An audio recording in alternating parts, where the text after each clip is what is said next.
Olá, sejam bem-vindos novamente. A ideia dessa aula de hoje é cobrir um pouco do básico sobre estruturas de controle, notadamente if, else, etc., estrutura de controle de fluxo e laços. Também a gente vai falar um pouco do básico de gráficos em Python. Talvez a funcionalidade mais interessante de Python seja a sua versatilidade na exibição de gráficos. A gente vai arranhar a superfície desse contexto só para nossas aplicações. Então, como antes, eu já tinha executado esse notebook, então o que eu vou fazer é o seguinte: antes de executá-lo, eu vou colocar aqui, reiniciar ambiente de execução, porque ele vai zerar todas as variáveis. Então, uma vez terminar de inicializar, está aqui. Eu vou importar a biblioteca NumPy, como eu tinha feito antes, a matplotlib pyplot, como PLT, como eu tinha feito antes. Vou importar essa nova aqui, math, que tem definições como, por exemplo, seno, cosseno, etc. E tem também as constantes matemáticas, π, exponencial, etc. Então, para definir uma função em Python, eu uso a palavra reservada def, termino com dois pontos e coloco o nome da função e seu argumento. Return é a palavra reservada para fazer o retorno da função do valor da função. Eu posso não devolver nenhum valor, e aí seria um procedimento, ou posso devolver vários valores em sequência como uma lista. Para os nossos fins práticos, a gente vai usar a definição clássica. Não existem chaves ou begin-end de blocos em Python. Então, como é que eu sei que tem um bloco? Eu sei que tem um bloco por indentação. Isso pode ser um pouco chato de ler, mas segue a filosofia do Python de minimizar o que você precisa escrever para funcionar algo. Concordemos ou não, segue-se a filosofia. Então, aqui eu defini uma função que eu chamei de pronome de terceiro grau. Vou calcular ela no 0, no 1, no 3 e em π sobre 2. No 0 ela vai dar 0, é o produto de x, x menos 1, x menos 2. No 1 também vai dar 0, pela mesma razão, porque aqui vai dar 0 nesse segundo fator. E no 3 ela vai dar 6, que vai ficar 3 vezes 2 vezes 1, que é 6. Em π sobre 2, que é aproximadamente 1,57, isso deve dar um número maior do que 1, maior do que 0, mas menor do que 2, então deve dar um número negativo, se eu clicar aqui. De fato, 0,06 e um número negativo aqui. Bem, eu posso fazer isso, posso definir uma função ou pegar uma função que já existe e calcular ponto a ponto. Isso seria o padrão das linguagens de programação tipo C ou Java.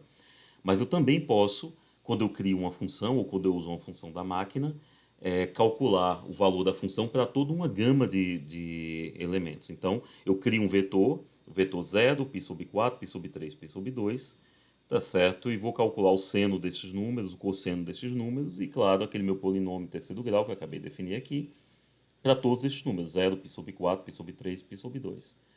Se eu fizer isso, está aqui o vetor x, 0, 0,78, π sobre 4, 1,047 aproximadamente π sobre 3 e 1,57 π sobre 2.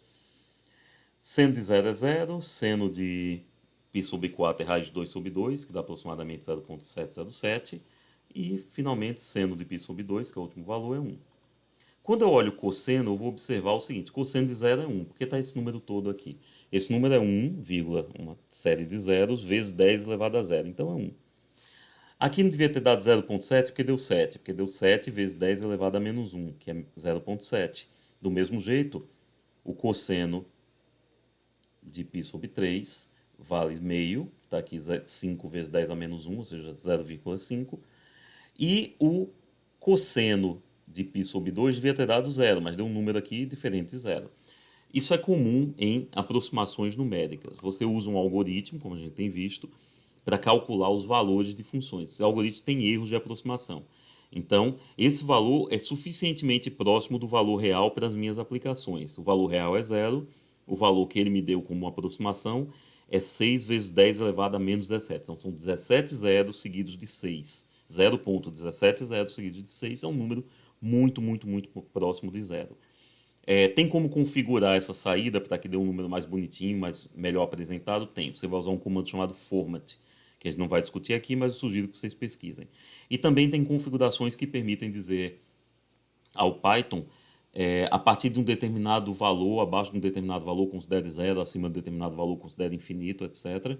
A gente vai discutir isso ao longo do curso de cálculo numérico e vocês também podem pesquisar. E aqui estão os valores computados do meu polinômio terceiro grau, para 0, para π sobre 4, para π sobre 3, para π sobre 2. Do mesmo jeito, π sobre 2 a gente já tinha calculado, menos 0,38. Menos 0,38 está aqui o valor que a gente já tinha calculado. Beleza, como é que eu crio um gráfico? Para criar um gráfico, eu só preciso dizer quem é o eixo x, quem são os valores de x, e quem é o eixo y, então, que é esse cara aqui. Então, eu poderia ter criado como uma variável independente, dito aqui y igual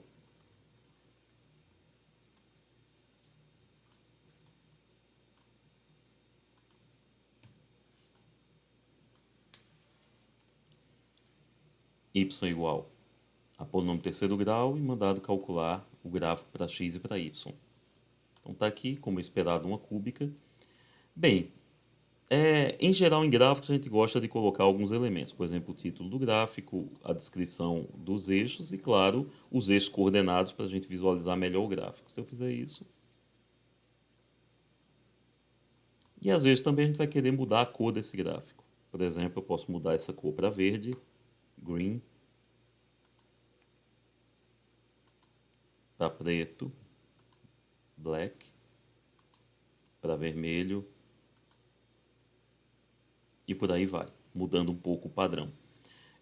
Você pode olhar o help da função plot, ele vai te dar toda a descrição desses parâmetros, e você também pode olhar os exemplos que estão lá no Colab para ver as funcionalidades gráficas. Talvez o que diferencie melhor o Python de outras linguagens de programação é a quantidade absurda de funcionalidades gráficas para ele, o que permite a gente gerar gráficos muito elaborados e que são gráficos muito úteis em processamento de sinais, em ciência de dados, em cálculo numérico, etc.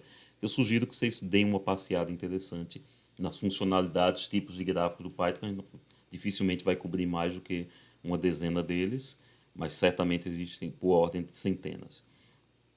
Pois bem, então está aqui um gráfico padrão. Eu posso colocar na mesma tela gráfica várias funções, por exemplo, eu quero plotar essa junto com, sei lá, seno de x.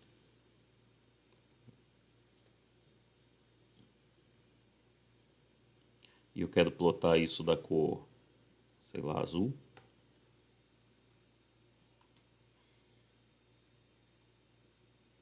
Então ficou aqui a minha função cúbica, ela é muito grande, assume valores grandes rapidamente.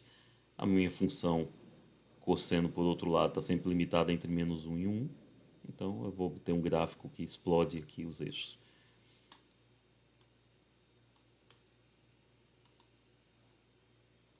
Está aqui o meu gráfico original. Bem, como eu tinha dito antes, tá certo? Aliás, essa linha aqui é repetida. Se eu quiser apagar uma célula, eu simplesmente venho aqui, apago a célula. Vamos ver o seguinte, tá bom, então isso cobre o básico e, como eu tinha dito, uma funcionalidade interessante é que eu posso calcular a função para todo um vetor de uma vez só, sem ter que calcular ponto a ponto. Mas isso não é tão fácil assim. Quer dizer, é fácil, mas tem um porém. Tem um porém. Suponha o seguinte, eu tenho essa função aqui, a função sync. Ela é uma função que é utilizada em processamento de sinais, e ela é definida como seno de π vezes x dividido por π vezes x. Quando x tende a zero, isso vai dar essencialmente seno de zero sobre zero. A gente já viu esse limite vale 1, tá certo? Esse π aqui vai te dar algum trabalho, mas enfim, não muito trabalho. Mas de qualquer forma, essa função ela está bem definida para todo x. O problema é que para x igual a zero, ela tem uma divisão por zero, que não vai calcular o limite, é um valor numérico. Pois bem, então na minha primeira tentativa eu vou definir ela exatamente como está dito aqui.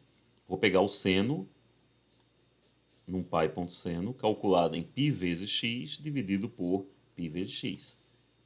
Faço isso, aí eu posso calcular seno de 1, tá certo? Sync, desculpa. Essa função sync, na verdade, é uma função usada em processamento de sinais, ela é muito importante nesse contexto. Qualquer função, na verdade, pode ser aproximada pela função sync de uma maneira bem interessante.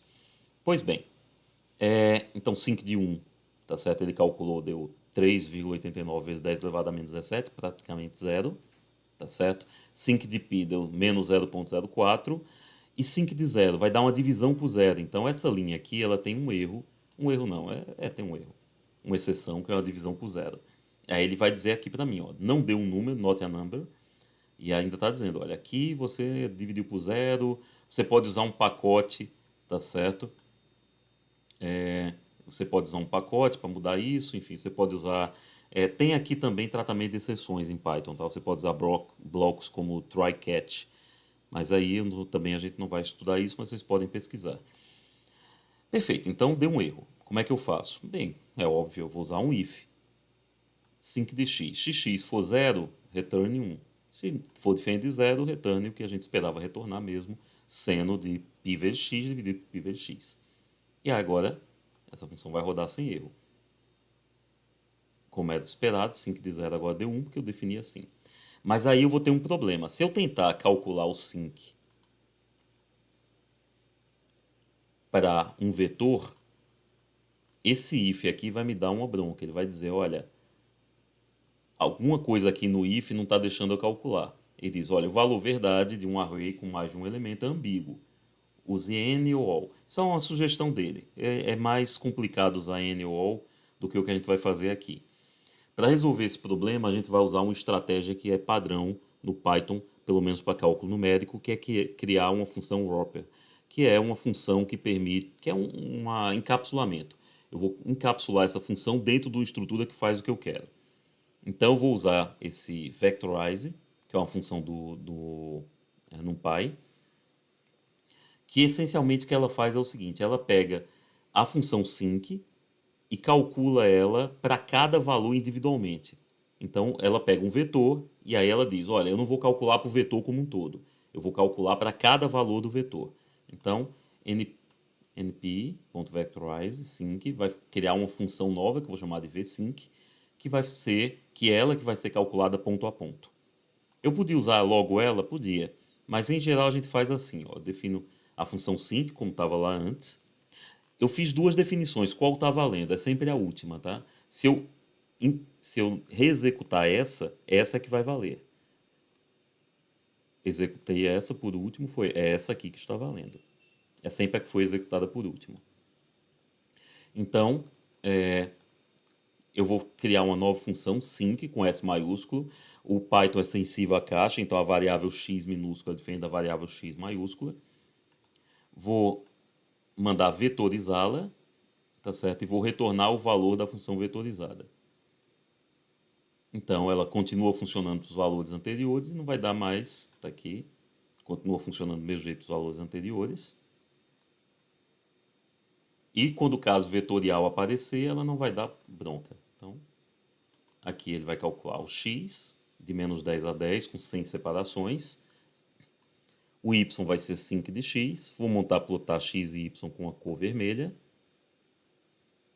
Então, está aqui o gráfico da função sync. Observe que é um gráfico contínuo, aquela definição para x igual a 1 foi uma boa definição. Se eu tivesse modificado aquela definição, por exemplo, botando aqui x igual a 2, por exemplo, x igual a 0, na hora que eu fosse calcular, que eu fosse visualizar o gráfico, agora está 2 aqui, o gráfico deixaria de ser um gráfico contínuo. Ainda que não apareça aqui porque foi só um ponto, mas de qualquer forma, não daria um gráfico contínuo. Vou voltar lá para a minha definição normal.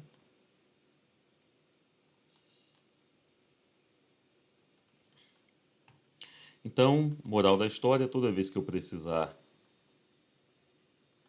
calcular a função para um vetor, eu crio a função para um ponto e depois vetorizo ela usando o np.vectorize e assim eu crio uma função que eu posso dar um outro nome, usar o mesmo nome mudando algumas letras, que pode ser calculada em todo um vetor, que é o padrão que a gente espera do Python. Bem, a gente já viu o if, mas a sintaxe é bem semelhante a outras linguagens de programação. Por exemplo, eu vou criar um número aleatório. Se eu não colocar aqui quantos números, ele por padrão cria um. Se esse número for menor do que meio, vou dizer menos da metade. Se for maior do que meio, mais da metade. Então,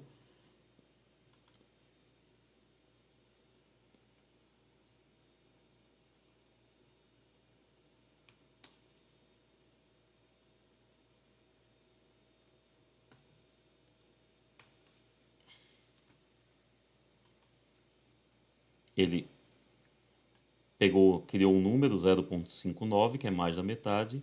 Ele então entrou aqui, como dava que essa condição foi falsa, ele foi na condição else. 0,19 por outro lado foi o outro número sorteado, é menor do que a metade e assim sucessivamente. Lembre-se que para usar o if eu não preciso colocar parênteses, mas é sempre bom colocar. E tenho que me lembrar, assim como no caso do def, da função, dois pontos. O bloco do if é todo o bloco dentro da indentação. Então, se tivesse mais um comando, mais uma série de comandos aqui, todos teriam que estar com a mesma indentação para serem entendidos pelo Python como pertencentes ao mesmo bloco. O else sempre se refere ao if mais interno, mais alinhado com ele, exatamente o mesmo padrão de outras linguagens de programação. No Python eu posso usar AND, posso usar OR, etc. E por padrão, no caso do C, você usa dois E's comerciais do teclado para significar o AND. E você usa duas barras grip, barras em pé, para significar OR. No Python, no NumPy, você usa um E comercial para significar AND, uma barra em pé para significar OR. Você pode ver essa lista depois, pesquisar a lista depois dos operadores.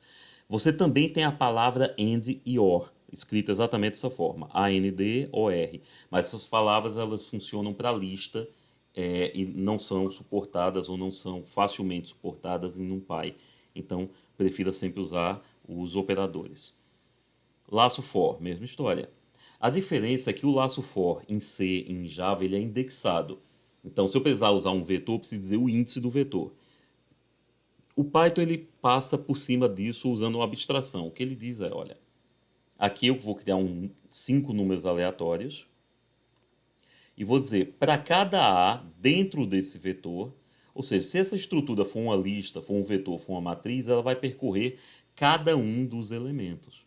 No caso de uma matriz, ela vai percorrer linha a linha, tá certo? Mas eu posso botar dois for para percorrer linha a linha e de cada linha percorrer elemento a elemento.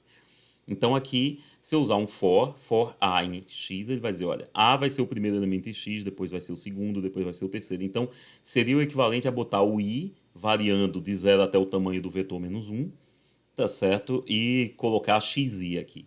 Eu não preciso fazer nada disso, ele já entendeu o que é para fazer. Então, A, na primeira iteração do laço, foi o primeiro elemento do vetor, 0.024, 0.024. A, na segunda iteração do laço, foi o segundo elemento do vetor, 0.12, 0.12, 7, etc, etc. E por aí vai. Se eu rodar novamente, obviamente, como são números aleatórios, o resultado da execução vai mudando. Eu poderia usar o padrão que a gente está acostumado a usar de laço for, que é variar o i, depois pegar elemento a elemento, xi. Também funciona. Então, n vai ser o comprimento de x, para i, variando dentro do range de n. Range é muito semelhante à função arange, tá certo, do NumPy, e ela pega os números em sequência na forma de uma lista, não na forma de um vetor. Então, range n, se n for 10, vai ser os números de 1, de 0 até 9. Tá certo? Então, estão aqui os elementos exatamente como a gente espera computar. Então, se eu usar range de A para B, ele vai pegar de 2 até 4, não chegando no número 4, 2 e 3. Então, vamos lá. Do mesmo jeito de antes, ele deu a mesma sequência, que eu não sorteei novamente, eu usei o mesmo x. x2, x3, impresso aqui nesse novo for. É uma outra maneira. A gente sempre vai preferir usar essa, que faz uma leitura direta dos elementos do vetor, sem fazer uma leitura por indexação, costuma ser mais lento. O laço for, assim como os outros laços, eles têm a cláusula else também para eles. Como funciona isso? Bem, o laço ele pode ser interrompido antes de terminar, usando o comando break.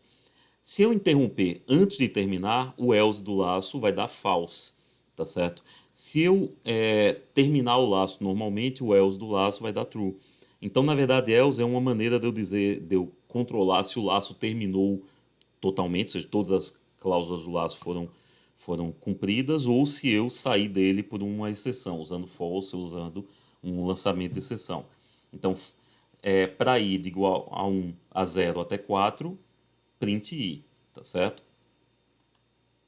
O laço ele foi executado totalmente e terminou o laço. Se eu colocar aqui, por exemplo, um if i igual a 3, break.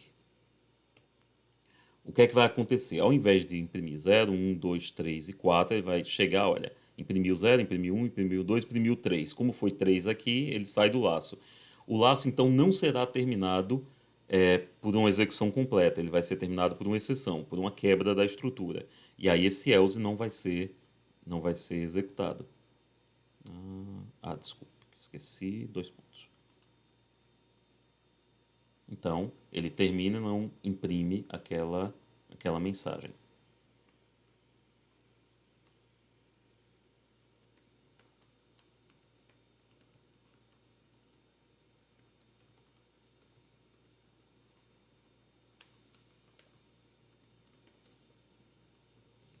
Então, em todas as linguagens de programação, na maioria das linguagens de programação, o else é usado apenas com if. Em Python, o else pode ser utilizado com laços também.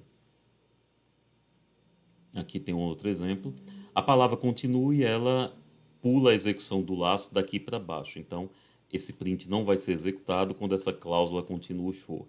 Então, se i der um número par, ele imprime i. Se der um número ímpar, ele pula sem imprimir. Então, ele vai imprimir, tá certo? O 0. E por que ele imprimiu de novo? Porque ele chegou aqui, 0, a divisão, o 0 é um número par, então imprime 0, esse else é ignorado, imprime 0 de novo. 2 é um número par, imprime 2 de novo. Agora, 1 é um número ímpar, então ele não imprime esse cara e não chega nesse outro print porque ele continua para o próximo i na minha execução. Observe que o continue não muda a execução do laço. O laço foi executado da maneira que ele foi previsto. Não houve uma quebra na estrutura do laço, portanto, a cláusula else desse laço, que é opcional, obviamente, ela disse que houve um término normal do laço. O laço while segue a mesma sintaxe. While, condição, se for verdadeira, enquanto essa condição for verdadeira, eu continuo executando. Quando ela for falsa, eu caio fora do laço. Então aqui eu tenho, tá certo? Vamos aqui. Suponha que eu comente essa linha, o que é que vai acontecer? O contador recebe 0, enquanto o contador for menor ou igual que 10, ele incrementa o contador e imprime. Se o contador for exatamente 3, ele não imprime, ele continua. Então ele vai pular o 3. Ele vai imprimir os números de 1 até 11, tá certo? Pulando, de 1 até 10, pulando o 3. Então tá aqui. De 1 até 11, é verdade. Porque ele já pega o contador mais 1. De 1 até 11, pulando o 3. 1, 2, 4, 5, 6, etc. E o laço terminou normalmente. Se eu colocar essa cláusula aqui, no 6 ele vai cair fora e, portanto, essa cláusula não vai imprimir, porque o término do laço foi anormal, foi por uma quebra da estrutura. 6. Como exercício resolvido, implemente uma função para o cálculo desse somatório aqui. Deixa eu colocar uma linha de texto para brincar um pouco. Como é que eu implemento somatórios ou produtórios, etc. A melhor coisa para você fazer para escrever o código é primeiro tentar entender o que é que somatório está significando. Esse somatório está vindo de igual a 0 até n sobre 2 menos 1, de x 2i ao quadrado menos x 2i mais 1 quadrado. Então vamos ver aqui. Para i igual a 0, isso vai dar então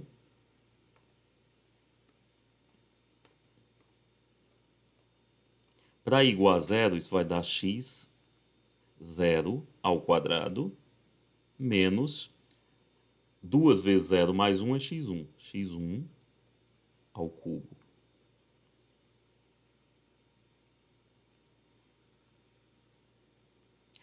Para i igual a 1, que é o próximo dessa minha sequência, eu vou ter x2i. Então, x2 ao quadrado menos, para i igual a 1, 2 vezes 1, 2, com 1, 3. Então, x3 ao cubo. x0 ao quadrado menos x1 quadrado, x2 quadrado menos x3 quadrado. E, claro, isso aqui vai continuar até n sobre 2 menos 1. Se eu colocar n sobre 2 menos 1 aqui multiplicado por 2, que é o 2i, para i igual a n sobre 2 menos 1, eu vou ter, então, n sobre 2 vezes 2 dá n menos 2. Então, o último elemento aqui vai ser x, n sobre 2 menos 1, que multiplica 2, vai dar n menos 2. E isso aqui vai estar elevado ao quadrado. Subtraído d. Para i igual a n sobre 2 menos 1, 2 vezes i vai dar n menos 2. Somado com esse 1 aqui, ele vai me dar, então, n menos 2 mais 1, n menos 1.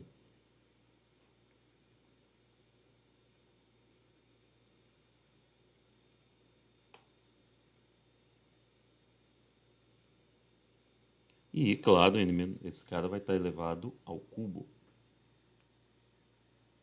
E, portanto, agora eu tenho a expressão que eu quero calcular. Note que essa expressão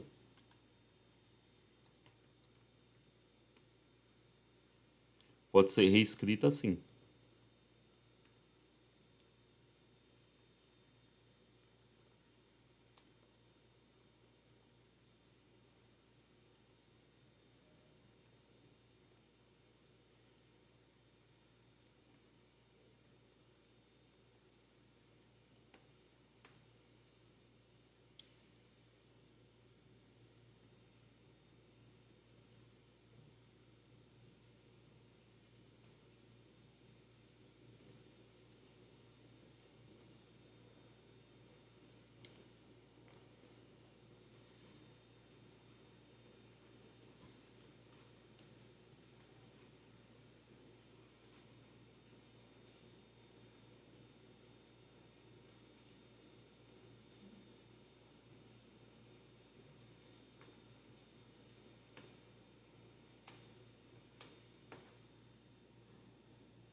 Então, eu posso reescrever essa minha expressão dizendo, olha, eu quero somar só os índices pares ao quadrado pelo cubo dos índices ímpares.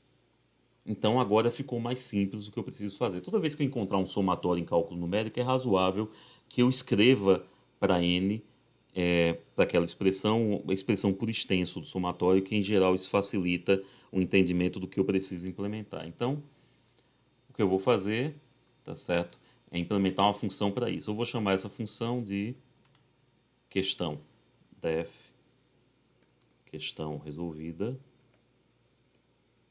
somatório, que recebe um vetor x.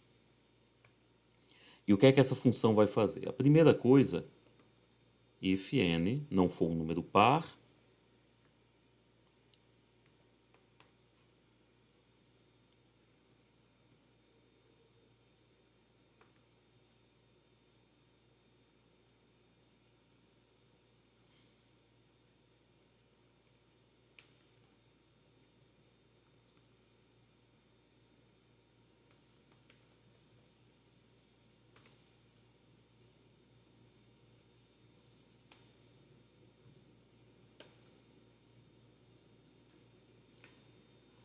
bem, o que é que eu preciso? Primeiro eu preciso que esse n seja um número par, onde n é o tamanho do vetor, mais 1.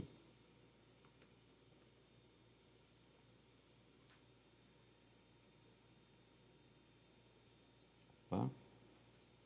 X é um vetor com n mais 1 elementos, então n é o tamanho de x menos 1. Perfeito. Então, primeira coisa que eu faço é isso, verifico se está tudo certo. Se estiver, o que é que eu preciso fazer? Eu preciso retornar o quê? Bem, eu preciso retornar a soma de x. Esse meu vetor x, eu quero pegar só os componentes pares dele. Então, ele vai de 0 até o seu comprimento.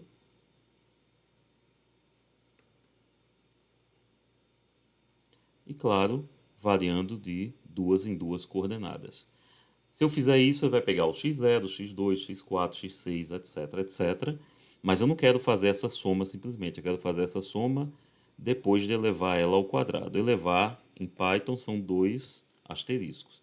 Então aqui ele vai me retornar todos os elementos do vetor, de 0 até o tamanho dele, pulando de duas em duas. Então vai pegar os índices pares, elevar todos esses casos ao quadrado e somar.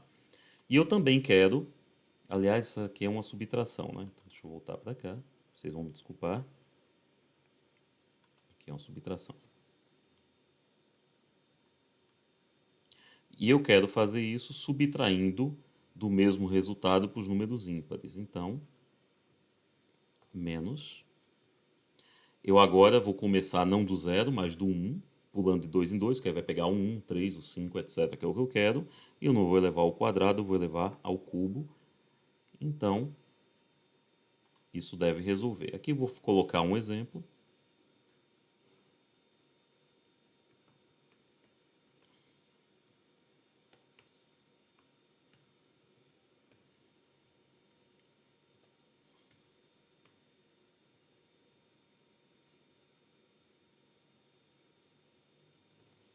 Então aqui eu tenho um vetor de 5 elementos. Então 5 é um número par mais 1. Se eu tivesse colocado só 4 elementos, daria um erro.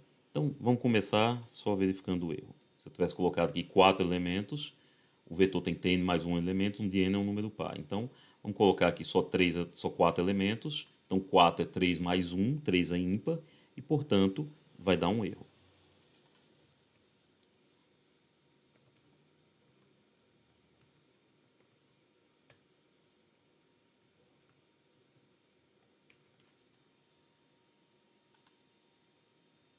Erro, e ele dá um valor qualquer menos 1. Eu não mandei imprimir, porque ele imprimiu. Porque se a última linha de uma célula for um código executável, ele me devolve como resultado da célula o valor desse último código, que é o que está impresso aqui. Perfeito. Então, pelo menos a sua if está ok. Vou botar aqui 4. E agora ele me deu menos 8. Deixa eu colocar isso dentro de um print e organizar melhor.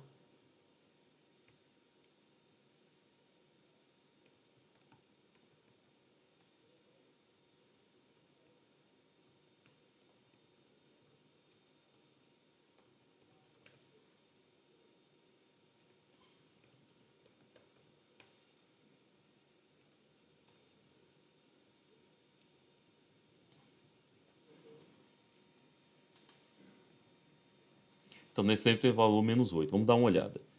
0 ao quadrado, 0. 2 ao quadrado, 4. 4 ao quadrado, 16. 16 com 4 com 0 dá 20. 1 ao cubo, 1. 3 ao cubo, 27. Então, o que eu tenho é 20 menos 20. 1 ao cubo, 1. 3 ao cubo, 27. 27 com 1, 28. Então, o que eu tenho é 20 menos 28, que dá menos 8, que é o que você encontra aqui. É isso. Então, isso termina a nossa série de vídeos sobre a parte mais básica do Python. Dê uma pesquisada, veja os exemplos que vem no próprio Colab quando você abre o ambiente. Aprendam mais sobre essa linguagem, sobre outras linguagens de programação. Aprender nunca é demais. Eu espero que essas aulas tenham sido interessantes para vocês e nós nos vemos nas nossas próximas aulas síncronas. Nesse meio tempo, jamais pesquisem sobre Rosetta Code. Isso pode mudar um pouco a vida de vocês. Perfeito. Por essa aula é isso. Até mais.